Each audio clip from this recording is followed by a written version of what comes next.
Hi dear friends, welcome to chalkboard stories. ഇപ്പോൾ നമ്മുടെ ഇന്നത്തെ ടോപ്പിക് എന്ന് പറയുന്നത് കറണ്ട് അഫെയർ ആണ്. അപ്പോൾ 19-ാം തീയതിയിലെ എക്സാമിൻ്റെയും കൂടി ക്വസ്റ്റ്യൻസ് ഉൾപ്പെടുത്തിക്കൊണ്ടാണ് ഇന്നത്തെ വിമൻ CPയുടെ എക്സാം കഴിഞ്ഞിട്ടുണ്ട്, നമുക്ക് അതേപോലെ ഡ്രൈവറുടെ പരീക്ഷകൾ കഴിഞ്ഞിട്ടുണ്ട്, അതും കൂടി ഉൾപ്പെടുത്തിയാണ് ക്ലാസ് ചെയ്തിരിക്കുന്നത്.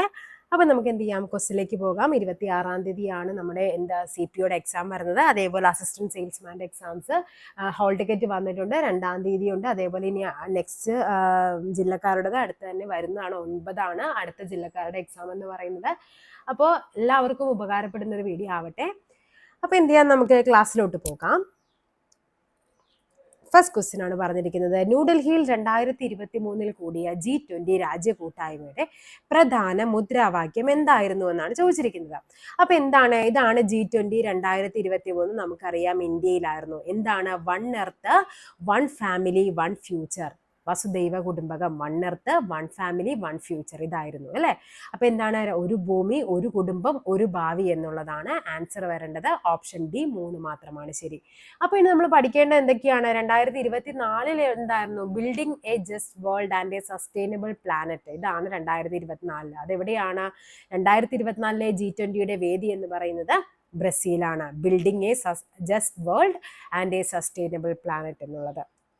ഇതാണ് 2025 വേദി. എവിടെയാണ്? സൗത്ത് ആഫ്രിക്കയാണ് 2025 വേദി. Solidarity, equality, sustainability. എന്താണ്? ഐക്യദാർഢ്യം, സമത്വം, സുസ്ഥിരത. ഇതാണ് 2025 G20യുടെ ആപ്തവാക്യം എന്ന് പറയുന്നത്. എവിടെയാണ്? സൗത്ത് ആഫ്രിക്കയാണ്. വെന്യൂം ചോദിക്കാറുണ്ട്. നെക്സ്റ്റ് ക്വസ്റ്റ്യൻ നോക്കാം. 2025 മെയ് 2 ഇന്ത്യൻ പ്രധാനമന്ത്രി നരേന്ദ്രമോദി ഉദ്ഘാടനം ചെയ്ത വിഴിഞ്ഞം തുറമുഖത്തിന്റെ പ്രധാനപ്പെട്ട സവിശേഷതകൾ എന്തെല്ലാം എന്നാണ് ചോദിച്ചിരിക്കുന്നത്. ഇവിടെ നമുക്ക് ആൻസർ എല്ലാം ശരിയാണ്. അപ്പൊ നമുക്ക് ഇവിടെ എന്ത് ചെയ്യാം, ഓരോന്നും പഠിക്കാം. ഇന്ത്യയിലെ ആദ്യത്തെ ആഴക്കടൽ ഷിപ്മെന്റ് തുറമുഖമാണ് നമ്മുടെ വിഴിഞ്ഞം തുറമുഖം എന്ന് പറയുന്നത്. അപ്പൊ ഇന്ത്യയിലെ ആദ്യത്തെ ആഴക്കടൽ ഷിപ്മെന്റ് തുറമുഖം ഏതെന്ന് ചോദിച്ചാൽ ഏതാണ്? വിഴിഞ്ഞമാണ്. നെക്സ്റ്റ് എന്താണ് പഠിക്കേണ്ടത്? ഇന്ത്യയിലെ ആദ്യത്തെ ഓട്ടോമേറ്റഡ് തുറമുഖമാണ് വിഴിഞ്ഞം. അന്താരാഷ്ട്ര ഷിപ്പിംഗ് പാതയോട് നേരിട്ട് സ്ഥിതി ചെയ്യുന്ന ഏക ഇന്ത്യൻ തുറമുഖമാണ്. ഇന്ത്യയിലെ ഏറ്റവും ആഴമേറിയ ബ്രേക്ക് വാട്ടർ ആയിരിക്കും ഉദ്ദേശിച്ചിരിക്കുന്നത്. ഓക്കെ, അപ്പൊ 2025 മെയ് 2 ഉദ്ഘാടനം ചെയ്തതാണ്. അപ്പൊ ആ ഡേറ്റ് പഠിച്ചു വെക്കണം. 2025 മെയ് 2. അതിന്റെ ഔദ്യോഗിക നാമം എന്താണ്? വിഴിഞ്ഞം ഇന്റർനാഷണൽ സീപോർട്ട് എന്നാണ്. സീപോർട്ട് തിരുവനന്തപുരത്താണത് അല്ലെ. ഇനി വിഴിഞ്ഞം തുറമുഖത്തിന്റെ മാനേജിംഗ് ഡയറക്ടർ ആരായിരുന്നു? നമ്മുടെ ദിവ്യ എസ് അയ്യർ ആണ്. ഓക്കെ, അതേപോലെ തന്നെ എന്താണ്? ആദ്യത്തെ ട്രാൻസ്ഷിപ്മെന്റ് തുറമുഖമായ വിഴിഞ്ഞം തറക്കല്ലിട്ടത് എന്നായിരുന്നു? തറക്കല്ലിട്ടത് 2015 ഡിസംബർ 5 ഇത് തറക്കല്ലിടുന്നത്. ഓക്കെ, അതേപോലെ തന്നെ ഇതിന്റെ ഏതാണ്? കരാർ കമ്പനി ഏതാണ്? അത് അദാനി ഗ്രൂപ്പ് ആണ്. അദാനി ഗ്രൂപ്പ്. ഈ വിഴിഞ്ഞം ഉൾപ്പെടുന്ന താലൂക്ക് ഏതാണ്? ഏത് താലൂക്കിലാണ്? അത് നെയ്യാറ്റിൻകര താലൂക്കാണ്. നെയ്യാറ്റിൻകര. ഓക്കെ, അവിടുത്തെ നിയമസഭാ മണ്ഡലം ഏതാണ്? നിയമസഭാ മണ്ഡലം ചോദിച്ചു കഴിഞ്ഞാൽ അത് കോവളമാണ്. അവിടുത്തെ MLA ആരാണ്? MLA എം വിൻസെന്റ് ആണ്. PYQ ആയിരുന്നു. ഓക്കെ, ഇനി എന്താണ്? വിഴിഞ്ഞം തുറമുഖത്തേക്ക് എത്തുന്ന ആദ്യ കപ്പൽ ചോദിച്ചു കഴിഞ്ഞാൽ അത് ഷെൻഹുവയാണ്. ഷെൻഹുവ 15 ചൈനയുടെ കപ്പലായിരുന്നു. ഓക്കെ, അപ്പൊ ഇതൊക്കെയാണ് നമുക്ക് മെയിൻ ആയിട്ട് പഠിക്കേണ്ടത്. അപ്പൊ എന്തൊക്കെയാണ്? ആദ്യത്തെ ആഴക്കടൽ ഷിപ്മെന്റ് തുറമുഖം, ആദ്യത്തെ ഓട്ടോമേറ്റഡ് തുറമുഖം, ആദ്യത്തെ അന്താരാഷ്ട്ര ഷിപ്പിംഗ് പാതയോട് നേരിട്ട് സ്ഥിതി ചെയ്യുന്ന ഇന്ത്യൻ തുറമുഖമാണ്. അതേപോലെ തന്നെ എന്താണ്? ഏറ്റവും ആഴമേറിയ ബ്രേക്ക് വാട്ടർ ആണ്. ഓക്കെ, അതേപോലെ ഏറ്റവും ആഴമുള്ള കണ്ടെയ്നർ ട്രാൻസ്ഷിപ്മെന്റ് തുറമുഖം ചോദിച്ചു കഴിഞ്ഞാലും ഏതാണ്? നമ്മുടെ ഈ പറയുന്ന വിഴിഞ്ഞം തുറമുഖമാണ്. നെക്സ്റ്റ് നോക്കാം. ഏഷ്യൻ ഗെയിംസ് 2023 താഴെ തന്നിരിക്കുന്നവയിൽ അല്ലാത്തതാണ് നമുക്ക് വേണ്ടത്. ഇന്ത്യ 28 സ്വർണം നേടി. ശരിയാണ്. ഇന്ത്യ 28 സ്വർണം ഉൾപ്പെടെ 107 മെഡലാണ് ഇന്ത്യ ആകെ നേടിയത്. 107. ഇന്ത്യയുടെ സ്ഥാനം 3. ഇന്ത്യയുടെ സ്ഥാനം 3 അല്ല. ഇന്ത്യയുടെ സ്ഥാനം എത്രയായിരുന്നു? 4 ആയിരുന്നു. അപ്പൊ ഇതെന്താണ്? തെറ്റാണ്. അപ്പൊ ആൻസർ ഏതാണ്? ഓപ്ഷൻ ബി ആണ് നമ്മുടെ ആൻസർ എന്ന് പറയുന്നത്. 1-ാം സ്ഥാനം ആർക്കായിരുന്നു? 1-ാം സ്ഥാനം ചൈനയാണ്. 2-ാം സ്ഥാനം ജപ്പാനാണ്. പിന്നെ ദക്ഷിണ കൊറിയ, പിന്നെ ഇന്ത്യ, പിന്നെ ഉസ്ബെക്കിസ്ഥാൻ. അങ്ങനെയാണ് ഓർഡർ വരുന്നത്. ഓക്കെ, ഇനി എന്താണ്? ചൈനയിലെ ഹാങ്ഫുവിലാണ് നടന്നത്. അടുത്തത് എവിടെയാണ്? ജപ്പാനിലാണ്.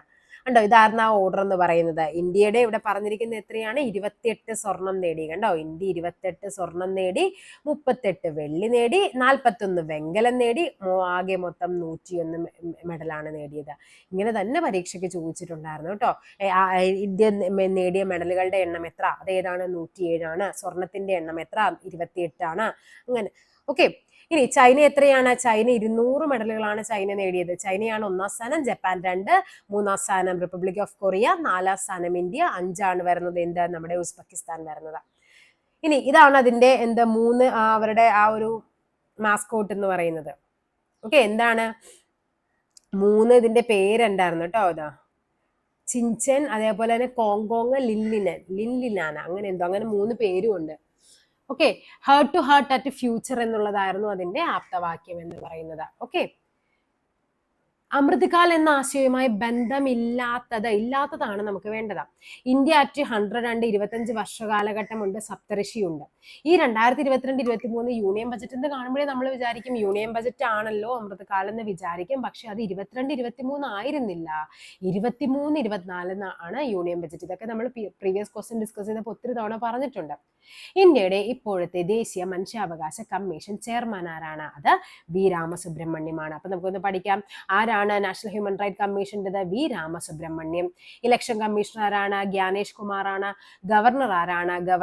ഇപ്പോഴത്തെ നിലവിലെ ഗവർണർ സഞ്ജയ് മൽഹോത്രയാണ്. Chief justice of India, supreme കോടതി ചീഫ് ജസ്റ്റിസ് ആരാണ്? ഭൂഷൺ രാമകൃഷ്ണ ഗവായി. പേരൊന്ന് പഠിക്കണേ, BR ഗവായി എന്ന് നമ്മൾ പഠിക്കും. കഴിഞ്ഞ പരീക്ഷയ്ക്ക് ചോദിച്ചത് BR ഗവായി, RR ഗവായി എന്നൊക്കെ പറഞ്ഞു തന്ന് അതിന്റെ ഫുൾ ഫോം ഒക്കെ ചോദിച്ചു കയറി വരുന്നുണ്ട്. അപ്പൊ അത് പഠിച്ചു വെക്കുക. 52ാമത്തെ വ്യക്തിയായിരുന്നു. അതിനു മുമ്പ് ആരായിരുന്നു? സഞ്ജീവ് ഖന്നയായിരുന്നു. അതിനു മുമ്പ് DY ചന്ദ്രചൂഡ് ആയിരുന്നു. Chairperson of national commission of protection of child NCPCR ആരാണ്? തൃപ്തി ഗുർഹയാണ്. പ്രിയങ്ക കനുങ്കോ മാറിയിട്ട് വന്നാണ് തൃപ്തി ഗുർഹ വന്നത്. അടുത്തത് national commission for scheduled caste SC commission ആരാണ് ചെയർമാൻ? അത് കിഷോർ മക്വാനയാണ്. ST ആണെങ്കിൽ ആരാണ്? ആൻഡർ സിംഗ് ആര്യയാണ് ST കമ്മീഷൻ ചെയർമാൻ എന്ന് പറയുന്നത്. ഓക്കെ, അപ്പൊ ഇത്രയുമാണ് ഏറ്റവും ലേറ്റസ്റ്റ് ആയിട്ട് നമുക്ക് മാറിയിരിക്കുന്ന ആൾക്കാരുടെ, ഇമ്പോർട്ടന്റ് ആയ കുറച്ച് ആൾക്കാരുടെയാണ് എപ്പോഴും ചോദിക്കുന്നത്. ഹ്യൂമൻ റൈറ്റ് കമ്മീഷൻ ചോദിക്കാറുണ്ട്, RBI ചോദിക്കാറുണ്ട്, ഇലക്ഷൻ കമ്മീഷനും ചോദിക്കുന്നതാണ് കയറി. ഓക്കെ, നെക്സ്റ്റ് നോക്കാം. ക്യാൻസറിനെ പ്രതിരോധിക്കാനായി 9 മുതൽ 14 വയസ്സ് വരെയുള്ള കുട്ടികൾക്ക് നൽകുന്ന വാക്സിനേഷൻ ആണ് HPV. അതിന്റെ ഫുൾ ഫോം പഠിച്ചു വെക്കണേ. HPV എന്ന് പറഞ്ഞാൽ എന്താണ്? Human papilloma virus. അതാണ് HPV എന്ന് പറയുന്നത്. Doctor rise the importance of HPV vaccination to prevent the cervical and the few other cancers. എന്താണ് നോക്കിക്കേ, വാക്സിനേറ്റിംഗ് ഗേൾസ് ഏജ്ഡ് 9 to 11, 9 മുതൽ 14 വയസ്സ് വരെയുള്ള കുട്ടികൾക്കാണ് ഇത് എടുക്കുന്നത് കേട്ടോ. പെൺകുട്ടികൾക്ക് എടുക്കുന്നതാണ് ഇതായിട്ട്. അതേപോലെ തന്നെ but equally important is vaccinating boys against HPV for a number of reason according to doctors. ആൺകുട്ടികൾക്കും എടുക്കണമെന്നാണ് പറയുന്നത്. അപ്പൊ ഇവിടെ നമുക്ക് പറയുന്നത് മെയിനായിട്ട് പെൺകുട്ടികളുടെ കാര്യമാണ് ഇവിടെ എടുത്തു പറഞ്ഞിരിക്കുന്നത്. ഓക്കെ, അപ്പൊ ഏതാണ്? അപ്പൊ കുട്ടികൾക്കെന്ന് പൊതുവെ ചോദിച്ചു കഴിയുമ്പോൾ ഏതാണ്? 9 മുതൽ 14 വയസ്സ് വരെയാണ് HPV വാക്സിൻ ആണ്. വംശനാശം നേരിടുന്ന കേരളത്തിലെ ഭൂഗർഭ മീനുകൾ താഴെ കൊടുത്തിരിക്കുന്നവയിൽ ഏതൊക്കെയാണ്? നോക്കിക്കേ, ക്രിപ്റ്റോഗ്ലാനിസ് ഷാജി, ഹൊറഗ്ലാനിസ് അബ്ദുൽ കലാമി, അതേപോലെ പാൻജിയോബുജിയ, എനിഗ്മ ചന്ന കൊല്ലം. ഇതെല്ലാം ഉണ്ടായിരുന്നു കേട്ടോ. ഇത് ന്യൂസിൽ വന്നതാണ് ഇത് കേട്ടോ. വംശനാശ ഭീഷണി നേരിടുന്ന കേരളത്തിലെ 4 ഭൂഗർഭ മീനുകളെ റെഡ് ലിസ്റ്റിൽ ഉൾപ്പെടുത്തി. വംശനാശ ഭീഷണി നേരിടുന്ന കേരളത്തിലെ 4 ഭൂഗർഭ മീനുകളാണ്. ഏതൊക്കെയാണ്? ക്രിപ്റ്റോഗ്ലാനിസ് ഷാജി, എന്താണ്, ഹൊറാഗ്ലാനിസ് അബ്ദുൽ കലാമി, പാൻജിയോബുജിയ, എനിഗ്മ ചന്ന കൊല്ലം എന്നിവയാണ് International Union for Conservation of Nature red ലിസ്റ്റിൽ ഉൾപ്പെടുത്തിയിരിക്കുന്നത്. ഇവയിൽ തന്നെ ക്രിപ്റ്റോഗ്ലാനിസ് ഷാജി, ഹൊറാഗ്ലാനിസ് അബ്ദുൽ കലാമി, പാൻജിയോബുജി എന്നിവ അതീവ സംരക്ഷണം ലഭിക്കേണ്ട ഇനങ്ങളാണെന്നും ഏജൻസി മുന്നറിയിപ്പ് നൽകുന്നുണ്ട്. അപ്പൊ 4 മീനുകളുടെ പേര് നിങ്ങളൊന്ന് പഠിച്ചു വെച്ചേക്കണേ. സ്റ്റാർഷിപ്പ് ബഹിരാകാശ പേടകം ഏത് ബഹിരാകാശ ഏജൻസിയാണ്? ഏതാണ്? സ്പേസ് എക്സ് അല്ലെ. സ്പേസ് എക്സ് നമുക്കറിയാം, ഇലോൺ മസ്കിന്റെ കമ്പനി. അമേരിക്കൻ എയ്റോസ്പേസ് കമ്പനിയായ സ്പേസ് എക്സ് വികസിപ്പിച്ചുകൊണ്ടിരിക്കുന്ന 2 ഘട്ടങ്ങളുള്ള പൂർണ്ണമായും പുനരുപയോഗിക്കാവുന്ന super heavy lift launch vehicle ആണ് എന്ത്? സ്റ്റാർഷിപ്പ് എന്ന് പറയുന്നത്. ഓക്കെ, അപ്പൊ എന്താണ് സ്പേസ് എക്സ്? ഏതാണ്? അമേരിക്കൻ എയ്റോസ്പേസ് കമ്പനിയാണ് സ്പേസ് എക്സ്. 2025 ചാമ്പ്യൻസ് ട്രോഫി ഏകദിന ക്രിക്കറ്റുമായി ബന്ധപ്പെട്ട തെറ്റായ പ്രസ്താവന. തെറ്റാണ് നമുക്ക് വേണ്ടത്. ഓക്കെ, അപ്പൊ നമുക്ക് വേണ്ടത് തെറ്റാണ്. ഫൈനലിൽ ന്യൂസിലൻഡിനെതിരെ ഇന്ത്യക്ക് 4 വിക്കറ്റ് ജയമായിരുന്നു. ശരിയാണ്. ചാമ്പ്യൻസ് ട്രോഫിയിൽ ഇന്ത്യക്ക് 3ാമത്തെ കിരീടമായിരുന്നു. അതും ശരിയാണ്. രോഹിത് ശർമ്മയെ ടൂർണമെന്റിലെ താരമായിട്ട് തെരഞ്ഞെടുത്തു. രോഹിത് ശർമ്മ ആയിരുന്നില്ല. ആരാണത്? രജിൻ രവീന്ദ്രയാണ് ടൂർണമെന്റ് താരമായിട്ട് തിരഞ്ഞെടുക്കപ്പെട്ടത്. അപ്പൊ ഏതാണ് ഇവിടെ? 3 മാത്രമാണ് ഇവിടെ തെറ്റെന്ന് പറയുന്നത്. ഇതാണ് തെറ്റ്. അപ്പൊ നമുക്ക് വേണ്ടത് തെറ്റല്ലേ? അപ്പൊ ആൻസർ ഏതാണ്? ഓപ്ഷൻ ഡി ആണ്. ശരിയായ പ്രസ്താവന കണ്ടെത്ത്. ആൻ മക്ലെയിനും നിക്കോൾ അയേഴ്സിനും ഒപ്പമാണ് സുനിത വില്യംസും ബുച്ച് വിൽമോറും ബഹിരാകാശത്ത് നിന്ന് ഫ്ലോറിഡയുടെ തീരക്കടലിലേക്ക് ഇറങ്ങിയത്.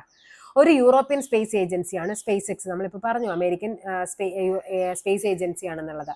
അപ്പൊ ഇത് തെറ്റാണ്. 286 ദിവസത്തെ ബഹിരാകാശവാസത്തിന് ശേഷമാണ് സുനിത വില്യംസും ബുച്ച് വിൽമോറും ഭൂമിയിലേക്ക് എത്തിയതെന്നാ പറയുന്നത്. ഇവിടെ ശരിയായത് ഈ 3 മാത്രമാണ്. ശരി, ഇതും തെറ്റാണ്. ഓപ്ഷൻ ബി 3 മാത്രമാണ്. ഇവർ 4 പേരും കൂടിയാണ് തിരിച്ചെത്തിയത്. സുനിത വില്യംസ്, ബുച്ച് വിൽമോർ, അതേപോലെ നിഖേഗ് ഗോർബുനോവ്. ഇവർ 4 പേരും കൂടിയാണ് എന്ത് ചെയ്യുന്നത്? നമുക്ക് തിരിച്ചു വരുന്നത്. 2024 ജൂൺ 5 പോയിട്ട് അവരുടെ പെട്ടുപോകുമായിരുന്നു സുനിത വില്യംസ്. മൊത്തം എത്ര ദിവസമാണ്? 286 ദിവസമാണ്. അതോടുകൂടി 608 ദിവസമാണ് സുനിത വില്യംസ് എന്ത് ചെയ്യുന്നത്? നമ്മുടെ സ്പേസിൽ ചെലവഴിച്ച ദിവസങ്ങളുടെ എണ്ണം എന്ന് പറയുന്നത് എത്രയാണ്? 608 ആണ്. 608 ദിവസങ്ങളാണ്. ഓക്കെ. പിന്നെ അതേപോലെ തന്നെയാണ് ഇവരെത്രയാണ്? നിഖേഗും ഗോർബുനേവും ഏകദേശം 171 ദിവസങ്ങളാണ് അവിടെ ചെലവഴിച്ചിട്ടുണ്ടായിരുന്നത്. നാറ്റോ സൈനിക സഖ്യത്തിൽ അവസാനമായി അംഗത്വമെടുത്ത രാജ്യം ചോദിച്ചു കഴിഞ്ഞാൽ അത് ഏതാണ്? അത് സ്വീഡൻ ആണ്. സ്വീഡൻ. നോക്കാം നമുക്ക്. NATO, north Atlantic treaty organisation 49 April 4 സ്ഥാപിതമായതാണ്. ബ്രസൽസ് ആണ് ആസ്ഥാനം. നാറ്റോയുടെ സെക്രട്ടറി ജനറൽ എന്ന് പറയുന്നത് മാർക്ക് റുട്ടെയാണ്. അംഗരാജ്യങ്ങൾ 32 ആണ്. നാറ്റോയിൽ അംഗമായ 31ാമത് രാജ്യം ചോദിച്ചാൽ അത് ഫിൻലൻഡ് ആണ്. 32ാമത് അപ്പൊ ഏതാണ്? സ്വീഡൻ ആണ്. ഓക്കെ. നാറ്റോയുടെ ഔദ്യോഗിക ഭാഷ ഇംഗ്ലീഷും ഫ്രഞ്ചുമാണ്. നാറ്റോ രൂപീകൃതമായപ്പോൾ ഉണ്ടായിരുന്ന രാജ്യങ്ങളുടെ എണ്ണം 12 ആണ്. ചെനാബ് റെയിൽപാലത്തെ കുറിച്ച് തന്നിരിക്കുന്ന പരാമർശങ്ങൾ ശരിയായത് എഴുതാനാ പറഞ്ഞിരിക്കുന്നത്. റീസി ജില്ലയിലെ ബാക്കൽ ഖൗരി സ്റ്റേഷനുകളെ തമ്മിൽ ബന്ധിപ്പിക്കുന്നു. ഇത് ശരിയാണ്. 359 മീറ്റർ ഉയരമുള്ള നിർമ്മിതി ലോകത്തിലെ ഏറ്റവും ഉയരം കൂടിയ റെയിൽവേ പാലമാണ്. ശരിയാണ്. ബാരാമുള്ള, ശ്രീനഗർ, ഉധംപൂർ റെയിൽവേ പാതയിലാണ് ചെനാബ് പാലം സ്ഥിതി ചെയ്യുന്നത്.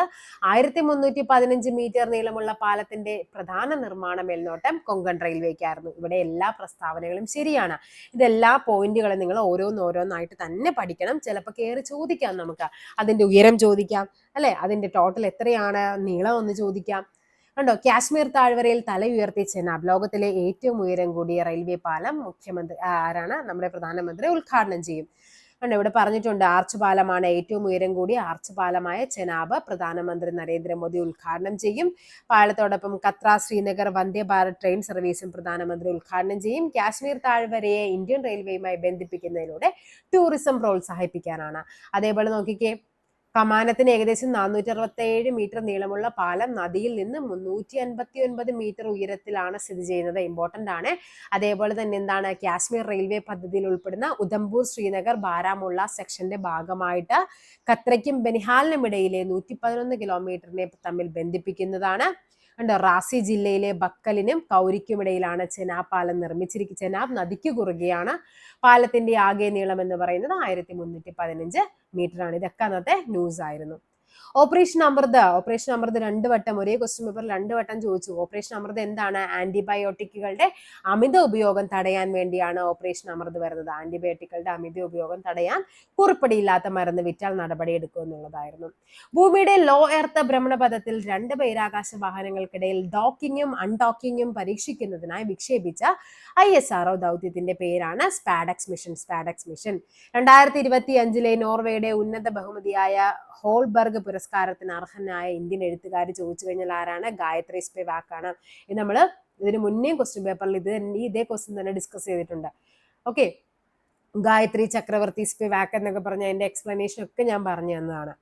മരണാനന്തര ബഹുമതിയായി 2025 പത്മവിഭൂഷൺ നേടിയ മലയാളി സാഹിത്യകാരനെയാണ് ചോദിച്ചിരിക്കുന്നത്. നമുക്ക് എല്ലാവർക്കും അറിയായിരുന്നു MT വാസുദേവൻ നായരാണ് പത്മവിഭൂഷൺ നേടിയ മലയാളി സാഹിത്യകാരൻ എന്ന് പറയുമ്പോൾ. നമുക്ക് നോക്കാം ആർക്കൊക്കെയാണ് ഈ പറയുന്ന പത്മവിഭൂഷൺ ലഭിച്ചത്. ആർക്കൊക്കെയാണ്? ശ്രീധുവർ നാഗേശ്വർ റെഡ്ഡി, മെഡിസിൻ ആണ്, തെലങ്കാനയാണ്. പിന്നെ ആരാണ്? ചിലപ്പോൾ ചോദിക്കാം താഴെ തന്നിരിക്കുന്നവയിൽ പത്മവിഭൂഷൺ ലഭിച്ചത് ആർക്കൊക്കെ, അല്ലെങ്കിൽ അതുമായിട്ട് ബന്ധമില്ലാത്തത് ആരൊക്കെ എന്നും പറഞ്ഞ് ചോദിക്കാം. ഓക്കെ. അടുത്ത ആരാണ്? ജഗദീഷ് സിംഗ് ഗേൽക്കർ, പബ്ലിക് അഫയേഴ്സ് ആണ്, ചണ്ഡീഗഡ് ആണ്. അതേപോലെ തന്നെ കുമുദിനി രജനീകാന്ത് ലഖിയ ആർട്ടാണ്, ഗുജറാത്ത് ആണ്. അടുത്ത ആരാണ്? ലക്ഷ്മി നാരായണ സുബ്രഹ്മണ്യം ആർട്ടാണ്, കർണാടകയാണ്. M T Vasudevan Nair literature and education കേരളയാണ്. ഒസാമ സുസുക്കി, നമ്മുടെ മാരുതി സുസുക്കിയുടെയൊക്കെ ട്രേഡ് ആൻഡ് ഇൻഡസ്ട്രി ജപ്പാനാണ്. അടുത്ത ആരാണ്? ശാരദ സിൻഹ ബീഹാറാണ്. അപ്പൊ ഇവർക്ക് 3 പേർക്കും എന്താണ്? മരണാനന്തര ബഹുമതിയായിട്ടാണ്. അപ്പൊ പത്മവിഭൂഷൺ ലഭിച്ച 7 പേർ ആരൊക്കെയാണ്? ദുവൂർ നാഗേശ്വർ റെഡ്ഡി, അതേപോലെ തന്നെ Shri Jagdish Singh, Kumudini Lakshmi Narayana Subramaniam, M T Vasudevan Nair, Osamu Suzuki, Sharda Sinha. ഈ 7 പേരുടെ പേര് നിങ്ങൾ വ്യക്തമായിട്ട് പഠിക്കണം. അടുത്ത പത്മ അവാർഡ്സ് ബാക്കിയുള്ളതിൽ നമ്മൾ എല്ലാവരുടെ പേരൊന്നും പഠിക്കേണ്ട ആവശ്യമില്ല. നമുക്ക് മലയാളീസിന് നമുക്ക് നോക്കിയാൽ മതി. ഓക്കെ, അപ്പൊ ഇതൊക്കെയാണ് നമ്മുടെ അവാർഡ്സ് കിട്ടിയ 5 മലയാളികൾ എന്ന് പറയുന്നത്. ഇദ്ദേഹത്തിന് പത്മവിഭൂഷൺ കിട്ടി, പിന്നെ പത്മഭൂഷൺ കിട്ടി, ഇവർക്ക് പത്മശ്രീ കിട്ടി. അപ്പൊ നമുക്ക് നോക്കാം 2025 പത്മ അവാർഡുകൾ പ്രഖ്യാപിച്ചു. എന്താന്ന് നോക്കാം നമുക്ക്.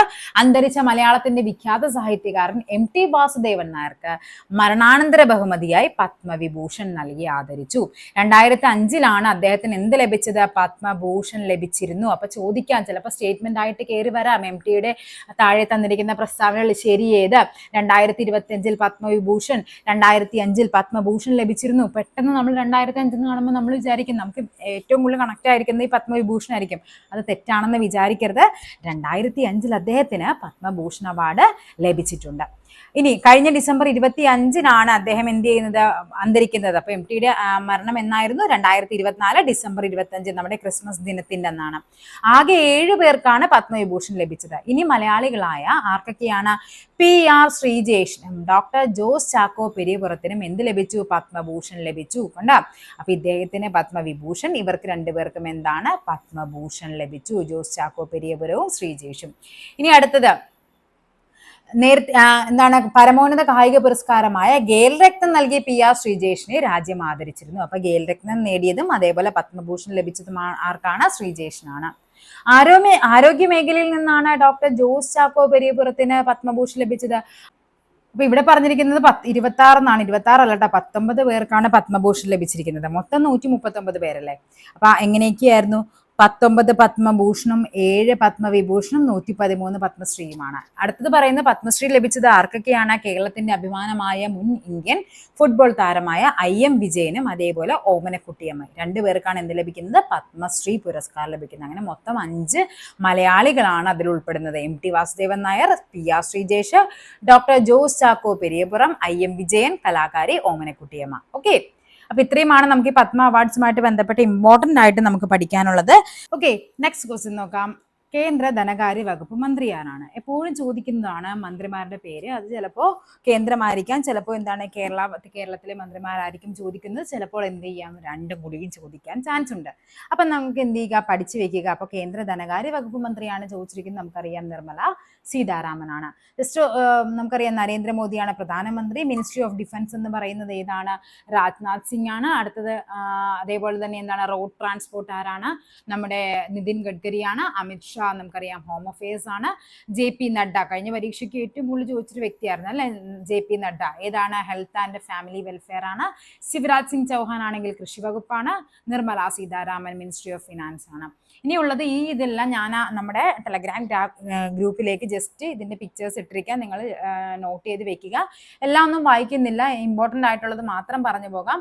ധർമ്മേന്ദ്ര പ്രധാൻ ആണ് മിനിസ്ട്രി ഓഫ് എഡ്യൂക്കേഷൻ. അതേപോലെ തന്നെ ആരാണ്? നമ്മുടെ Piyush Goyal commerce and industry ആണ്. പിന്നെയുള്ളത് മിനിസ്ട്രി ഓഫ് ജുവൽ ഓറം ആരാണ്? മിനിസ്ട്രി ഓഫ് ട്രൈബൽ ഗോത്രവർഗ ആണ് ജുവൽ ഓറം എന്ന് പറയുന്നത്. പിന്നെ കഴിഞ്ഞ പരീക്ഷയ്ക്ക് ചോദിച്ചതാണ് കിരൺ റിജു പാർലമെന്ററി കാര്യമന്ത്രി ആരെന്നുള്ളത്. മിനിസ്റ്റർ ഓഫ് പാർലമെന്ററി അഫയേഴ്സ് ആരാണ്? കിരൺ റിജു ആണ്. പിന്നെയുള്ളത് ഇമ്പോർട്ടൻ്റ് ആയിട്ടുള്ളത് ടെക്സ്റ്റൈൽസ് വകുപ്പ് മന്ത്രിയാണ് ആരാണ്? ഗിരിരാജ് സിംഗ് എന്ന് പറയുന്നത്. ഓക്കെ, ഇതൊക്കെയാണ് ഇമ്പോർട്ടൻ്റ് ആയിട്ടുള്ള കുറച്ച് വ്യക്തികൾ. നിങ്ങളെല്ലാം ഒന്ന് പഠിക്കാം. Ministry of women and child development Annapurna ദേവിയാണ്.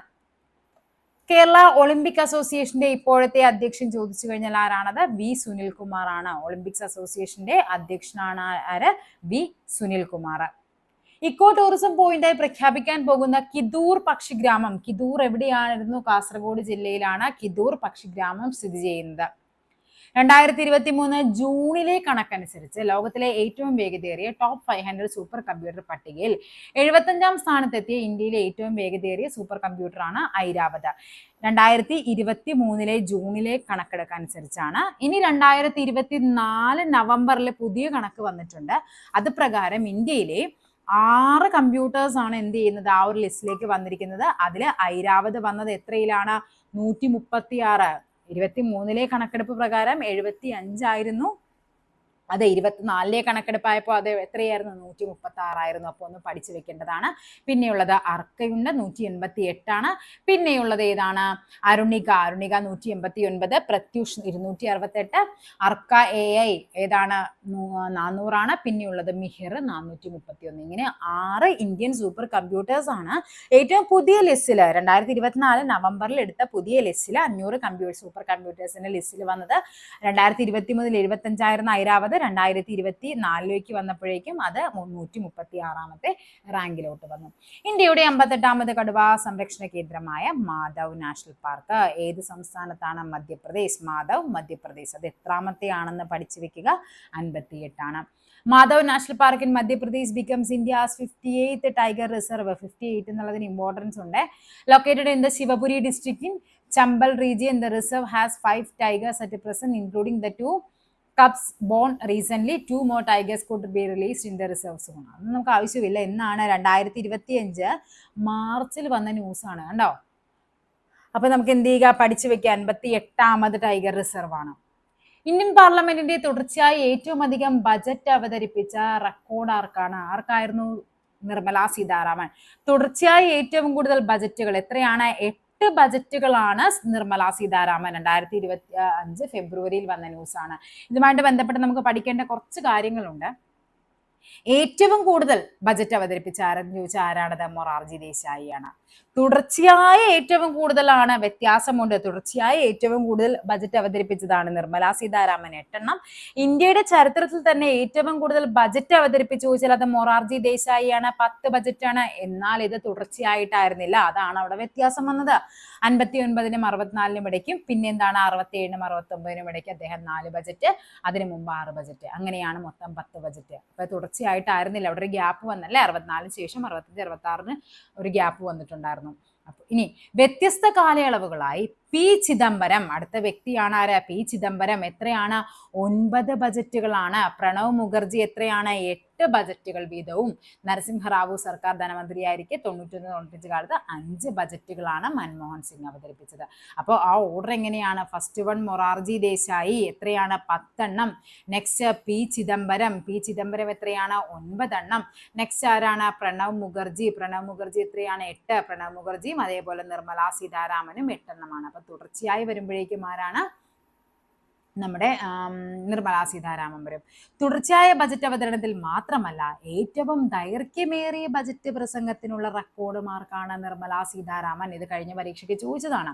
2024 നിർമ്മലയുടെ ബജറ്റ് പ്രസംഗം നീണ്ടുനിന്നത് 2 മണിക്കൂർ 40 മിനിറ്റ് ആണ്. അതേസമയം ഏറ്റവും കുറഞ്ഞ ബജറ്റ് പ്രസംഗം നടത്തിയത് 1977 ആരാണ്? ഹീരുഭായ് എം പട്ടേൽ ആയിരുന്നു. എം പട്ടേൽ, ഹീരുഭായ് എം പട്ടേൽ ആണ്.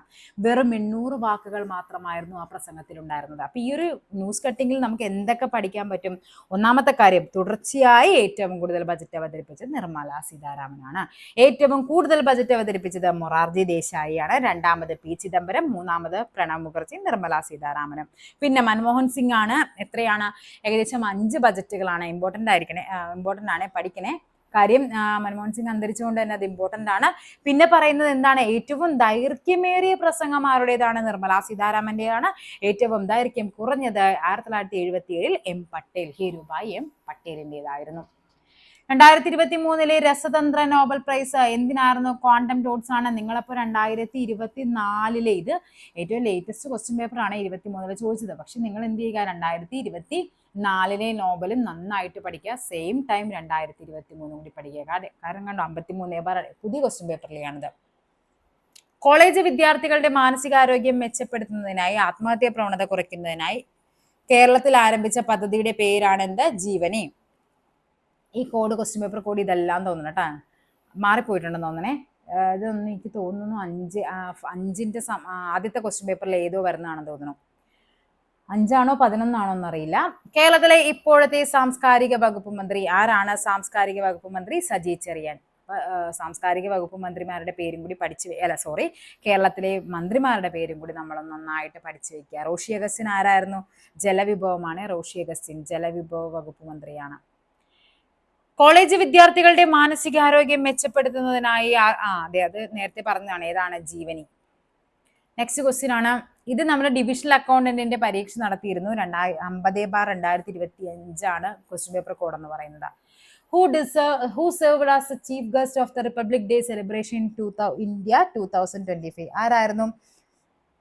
Prabowo Subianto. ആരാണ്? ഇന്തോനേഷ്യൻ പ്രസിഡന്റ് ആണ്. നമ്മുടെ 2025 നമ്മുടെ റിപ്പബ്ലിക് ഡേയുടെ ചീഫ് ഗസ്റ്റ് എന്ന് പറയുന്നത്.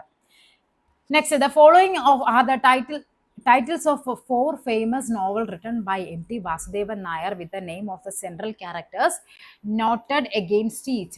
Identify the wrongly paired one among these. ആരൊക്കെയാണ്? രണ്ടാമൂഴം ഭീമൻ ശരിയാണ്. അസുരവിത്ത് ഗോവിന്ദൻകുട്ടിയാണ്. കാലം സേതുവാണ്. നാലുകെട്ടില് ആരാണ്? കുഞ്ഞുണ്ണിയല്ല. നാലുകെട്ടിൽ ആരായിരുന്നു? അപ്പുണ്ണിയാണ്. Appunni. Gukesh Dommaraju become the FIDE World Chess Champion in 2024 by defeating which of the following players? ആരെ തോൽപ്പിച്ചിട്ടാണ് നമ്മുടെ ഗുഗേഷ് ചെസ് ചാമ്പ്യൻ ആയെന്നാണ്? ആരാണ്? ഡിങ് ലിറന്റെയാണ്. ഡിങ് ലിറൻ ഉണ്ടോ? Gukesh become the youngest ever world champion of chess, defeat Ding Liren with the last gasp victory. Dommaraju. Gugesh became the youngest world champion in the history of chess, defeating Ding Liren 7.5 to 6.5 ആണ് ആ ഒരു point നില എന്ന് പറയുന്നത്. 2024 എവിടെയാണ് നടന്നത്? Singapore ആയിരുന്നു.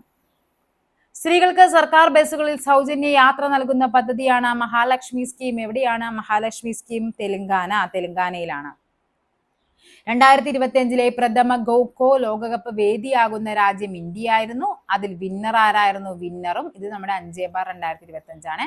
Winner ആരായിരുന്നു? വിന്നറും ഇന്ത്യയായിരുന്നു. ഇന്ത്യ മെൻസിനായിരുന്നു വിന്നർ ആയിട്ടുണ്ടായിരുന്നത്.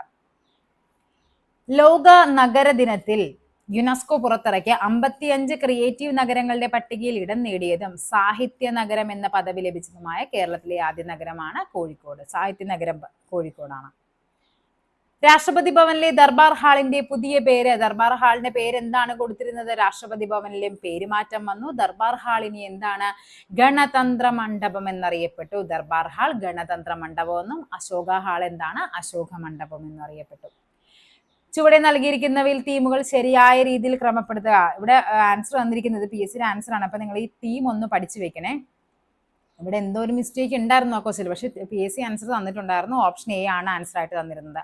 അതായത് 1 പറയുന്ന 3 കേരള വിനോദസഞ്ചാര ദിനമായിട്ട് തന്നിരുന്നത്. അതിന്റെ തീം പറയുന്നത് സുസ്ഥിര യാത്രകൾ കാലാതീതമായ ഓർമ്മകൾ എന്നുള്ളതാണ്. രണ്ടാമത്തെ എന്നുള്ളത് കേരള വിനോദസഞ്ചാരത്തിന്റെ തീം എന്ന് പറയുന്നത് വൃത്തിയുള്ളതും പച്ചപ്പുള്ളതും എന്നുള്ളതായിരുന്നു. UNEPയുടെ തീം എന്ന് പറയുന്നത് നമ്മുടെ ഭൂമി നമ്മുടെ ഭാവി എന്നുള്ളതാണ്. ലോക വിനോദസഞ്ചാര ദിനത്തിന്റെ തീം എന്ന് പറയുന്നത് വിനോദസഞ്ചാരവും സമാധാനവും എന്നുള്ളതായിരുന്നു. ഇതാണ് PSC ആൻസർ പ്രകാരം തന്നിരുന്നത്. നിങ്ങൾ ആ 4 തീമും ഒന്ന് പഠിച്ചു വയ്ക്കുക. പരീക്ഷയ്ക്ക് കയറി ചിലപ്പോൾ ഏതെങ്കിലും ഒരെണ്ണമായിട്ടൊക്കെ ചോദിക്കാനായിട്ട് ചാൻസ് ഉണ്ട്. നിലവിലെ കേരള വിവരാവകാശ കമ്മീഷൻ ആരാണ്? V ഹരിനായരാണ്. കേന്ദ്രമാണെങ്കിൽ ആരാണ്? ഹീരാലാൽ സമരിയ. കേരളമാണെങ്കിൽ ഹരി, രണ്ടും ഹരി ഹീര അങ്ങനെയാണ് പേര് വരുന്നത്.